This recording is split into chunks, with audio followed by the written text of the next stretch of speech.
If you don't believe in conspiracy, then you shouldn't be looking at the Underground Railroad. The New World Order. Auction and Negro sales. $100. 40 years of Negro men Tuskegee syphilis experiment. Moon posting a flag and playing golf.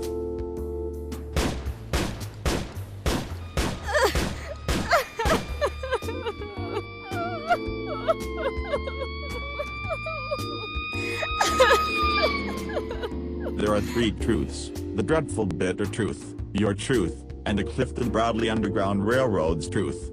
We as the media, mission, and duty is to make you aware of what's happening in our city, community. All aboard, come on up Clifton, and beat the drums.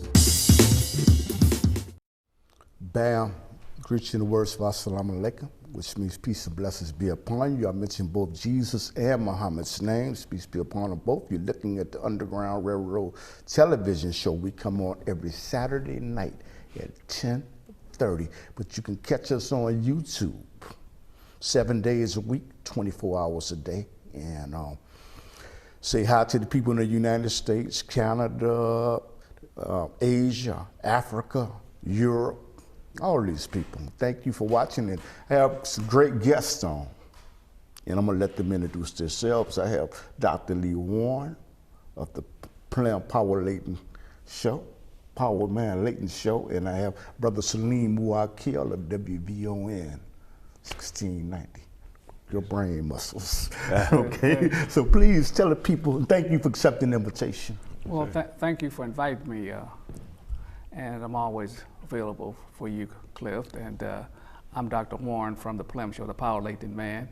We come on every Wednesday night from 8:30 to 9:30, and I think it's reshown on Channel 36 Wednesday at I think it's 10:30 to 11:30 a.m. That's in the morning. Okay. Brother Salim. Again, thank you, my brother. I appreciate the opportunity to address your vast audience. I'm Salim Muakil. My show is every Saturday night from 7 to 10 on VON. And I also am senior editor of a publication called In These Times magazine. Been there for a long time, man, 25 years, in fact. So I write a column every month, and I write for various publications. Okay, and you know what? It's just a pleasure. You know what? I look at both of these shows, and I listen to him every Saturday night, man. It's fascinating. Brother Mansong calls in as a regular, Randy Evans, and hey. The most astute radio audience. Yes, but you know, we're going to be focusing on racism, and you know, our people were brought here from Africa. Why does one race feel that they had to be superior over another race? You know, as we was brought here enslaved and be exploited. What would make a race want to do something like that? Well, I don't see it that way. Okay. I mean, when you look at history, there's always races, there's always, let me say it this way, exploitation on races is always done. If you go to Asia, if I actually go to Asia, well, who is the person that's superior? Give me an example. I was talking to a Filipino friend of my wife, and so I said, you're Asian? He said, yes. He says, I said, what are you? And I went through some races. He says, I'm Filipino. He said, but if I was a Chinese, he said, I don't be a rich person. So Chinese consider themselves superior to anything in the East, and they would be the equivalent to the white man here in the West, and they have a long history, and they have done a great deal of exploitation of each other. So when you look at history, it's basically economics. You come down to economic. Race has been used as a justification, but as always, well, listen, labor is one of the basic things that you need in economics, in a system. Now today, labor is just about, it's all basically robots. But back in the last 1,000 years, it's always been what? In order to if you're going to mine, if you're going to produce something, you need what? Besides money, you need labor. And the cheapest way to get labor is, listen, I'm not gonna hire somebody. I'm gonna go over here and grab so and so over here, and he's gonna do so and so for me. So then I become a commodity that's traded and bought just like oil, wheat, anything else. So when you look at it that way, then race came in as a justification. And you got the Arabs, they've always dealt as a commodity. Yes. Slavery. So slavery was just like a commodity, rice, beans, anything that you have in the market. So when you look at that, you say, wait a minute, oh, okay, the whole basis of this thing has been basically economics. I need labor to build a pyramid, I need labor to do this, and that's primarily it. Okay, sure, take it on. Yeah, I subscribe to much of what Brother Doctor says there, except that, you know, my take is a little bit different. I say, you know, xenophobia, I think, is hardwired into Can you humanity. explain what xenophobia is? Xenophobia is fear of strangers, Okay. fear of strangeness, Right. fear of odd practices, anything that seems to be at variance with your tradition or what you're used to seeing. And I think that humans are ingrained with that genetically, and for good reason. You know, we had to be very suspicious of others because we didn't know if they coveted our resources. So we had to be suspicious, and I think so. Xenophobia, I think, is a natural thing. The march of civilization is conquering xenophobia. People who used to be them become us. And that's how we move as a civilization. But what happens often is that thems and uses have differing interests. And as Dr. Warren points out, if one is stronger than the other, they will exploit the other no matter what. I mean, because it enhances their survival prospects. You know, I was so, you know what, I have some pictures of people, you know, with slaves being brought over here on slave ships. Yes. No, I was finishing up that, you know, what happens though is that in the age of exploration, or what some would say imperialism, Europeans realized that they could exploit other people in other places by utilizing a doctrine that they began to proliferate, this notion of race. They created this notion of race. Mm-hmm. They gave it a hierarchy, and they put darker people on the bottom. So that justified their exploitation of the darker races. And when they went around the world and found darker people in these different places, it allowed them to exploit them without feeling that they were doing something immoral. This was a different species of human. And that's how racism became so insidious. Okay, and you know what, as they were brought up, as you know, as you said, as they were brought over here through the transatlantic slave trade, they were loaded in ships, they were loaded like animals and just so mistreated. How did the black man and black woman endure that? And what would give a person the mind to treat people like they were animals? Because it's a commodity. You got to understand it's a commodity. They didn't give a damn one way or another. That's right, he's right. You know, just like cocoa. Remember in Western Europe, at this time, went back 500 years ago, they didn't have any resources. There's no silver, gold there. There's very little seasoning. Cocoa, black pepper, that stuff wasn't grown there. They come to a continent that they discovered, you know, what the wealthy, you know, knew. Mm-hmm. And one thing, when you come to a huge continent back then, what did you need? It's a huge continent. When Cortez came and robbed all the silver, they didn't have any silver in Europe. So, you know, and they had advanced technology. They had guns and they had ships, which gave them the power, but they knew that those resources that they needed was what they needed to advance their civilization. And as a result, they said, well, what are we gonna do? We go to Africa and trade for slaves and bring them over. We don't give a damn what, they treat it just like corn, a sack of corn. I mean, black people get too emotional about this stuff. It's just a damn commodity. And then when you look at this, he said, well, what's the cause of the whole thing? The whole cause was the economic system that they needed. But what happened though is that it evolved an entire belief system around it. That Oh yeah, economic, that's the economics. They need a justification. they need a justification. Well, That became a cultural right, a cultural thing. and that's what a lot of black people are suffering from now. This notion of they've been socialized to be subservient. Well, see, they become a victim, That's right.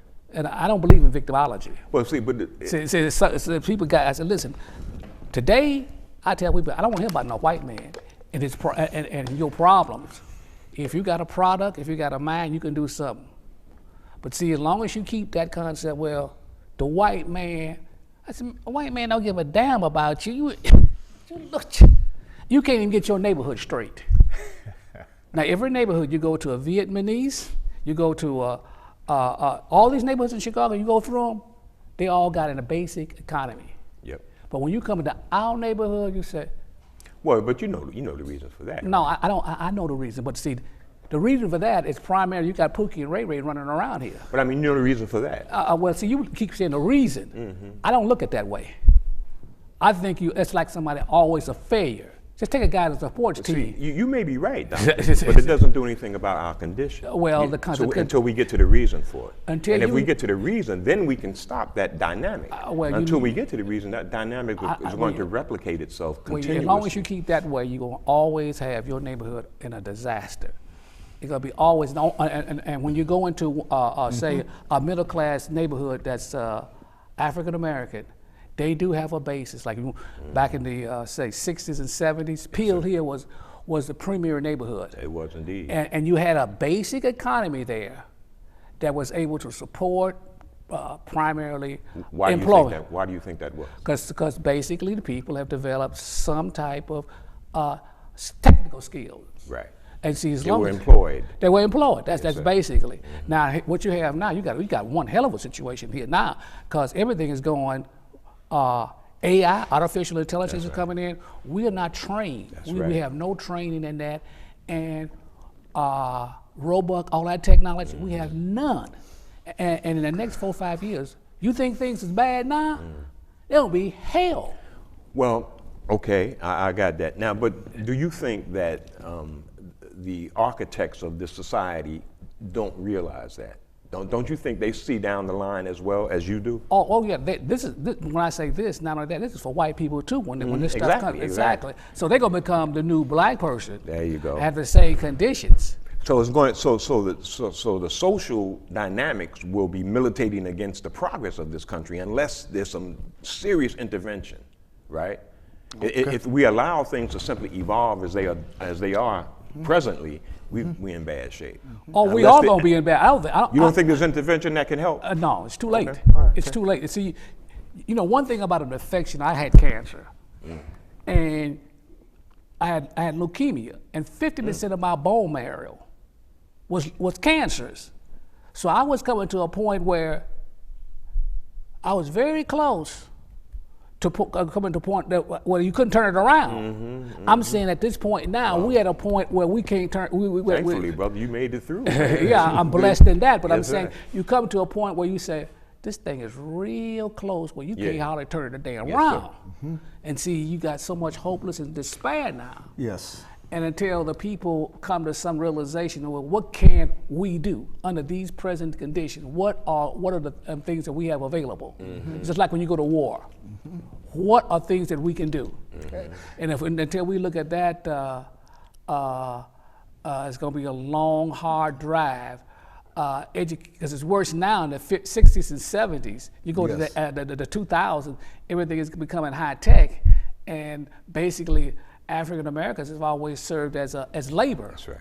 And they ship that, they outsource that. That's So right. it's game over. That's why Pookie and Ray Ray and them are running around. That's right. I said that they have nothing on the corner to do, That's right. to do in the hood until you get some type of economic basis in our neighborhoods, so that we can become get some employment going. Yes. And then some retraining. I mean, that's what I'm looking at. I'm Yes, looking yes. at forget the white man. They got problems of their own. And as far as the government is But- concerned, we're gonna have we're gonna have less and less resources. But you know something, when you say forget the white man, you know, to both of y'all, institutionalized racism still does. I don't think it's still institutional. does exist in this society. I don't think it's institutional. I just think we have not got the training that we need for particular positions. You keep talking about institutional racism. I said, listen, let me tell you something. The Jews, if I ask you who was the diamond trade, that's all Jews. They control the whole diamond trade. We haven't got those type of positions and talents. And we go to the Wall Street. What do we have on the Wall Street? We haven't got those talents, and I think primarily, I don't think the ability, the potential is there, but nobody has tapped into that stuff. Well, it used to be a black Wall Street, and when they got tired of it, they bombed it. Institutional racism that you talk of, I think is real, and I think it inhibits us in many ways, but it doesn't stop us. All you have to do is look at Caribbean communities. Okay. In New York, for example, there's an entire neighborhood that's primarily Caribbean communities. The same thing down in Miami with Haitians and stuff. When they come here, they're doing better than everybody else. In fact, only Jewish Americans are doing better than they are. So they are really progressing, and they are darker than most of us. They haven't been subjected to the kind of miscegenation that we've been. So you can't blame race on it. That's right. It's their own cultural wherewithal that allows them to do that. So I hear what the doctor's saying. It's not, institutional racism is real, but it's not a barrier. We can get around it if we only had the kind of sense of our own abilities. We don't have that. We haven't been socialized to have that. And that's, I think, is the problem. And you simply can't exhort that into existence. It has to be something that's organically developed. That's right. And we don't have the roots to start that development yet. Need a think tank there, basically. Yeah, something like exactly. That's one of the things we need, no doubt. But you do have a culture that nurtures what? Basketball, football, and those type of things. Right. Deliberately, and you know, so what? And we've produced some magnificent athletes. You know? Exactly. So, some people look at that as being a modern day plantation. I'm talking about football players, basketball players, and you know what? The owners are really like the boss. I heard Minister Farrakhan refer to it as that. They're billionaires, and they look at it as an investment like anything else. Yeah. They're just products like anything else, but until, put it this way, the talent that it takes to develop something, the things on Wall Street or anything else, or mechanical engineering, I've seen blacks excel in that. It's just the idea that the culture has not pushed those types of technical type of skills. That's right. The potential is there. For real. For real. It's not genetic. The potential is there, but the idea is that they haven't been pushed and nurtured like football and basketball. That's right. Like, for instance, in the Jewish community, it's lawyers and et cetera, et cetera, et cetera. That's all cultural. Okay. And the thing about the Jewish community, which is ingenious, and you have to give it to them, they've included this in their religious practices. That's right. These cultural values that they treasure and that encourage success. It's what I call cultural capital. It's just that these are things that they do. It's transmitted in their families, and those skills encourage success in society in general. Right. Literacy, those kinds of things that just automatically, make you much more susceptible to the positive things in society. Right. You know what? When you talk about this, I would like to ask both of y'all, where does this hatred come from the KKK, from the neo-Nazis, the bitter hatred, the sickness of being disgusted and hatred of black people? Where does this stem from? Why do they feel that way, in y'all opinion? Well, let me look at it this way. Look at the class of those people and the education of those people, and the type of economic situation that they're in. Let's go back to Germany in the 1920s when that great country collapsed. Okay. During the Depression. Yes. And they blame certain people, which some of it may be true, but the point is, people always look for something outside themselves to for their failure. See, the failure of that country, they all attributed to the Jews. And then there was a philosophy that Hitler had during World War I, that they were evilly entreated. So that catered to that. I mean, here's the fallacy of the whole thing. Black people don't own nothing, and we don't make nothing in this country. So here's a fool white person talking about, he hate us.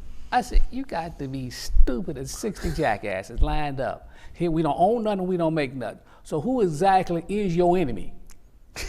For somebody that don't own nothing, don't make nothing, and you see the plight of us, what is your problem? Good question. What is your problem? See, he got a problem.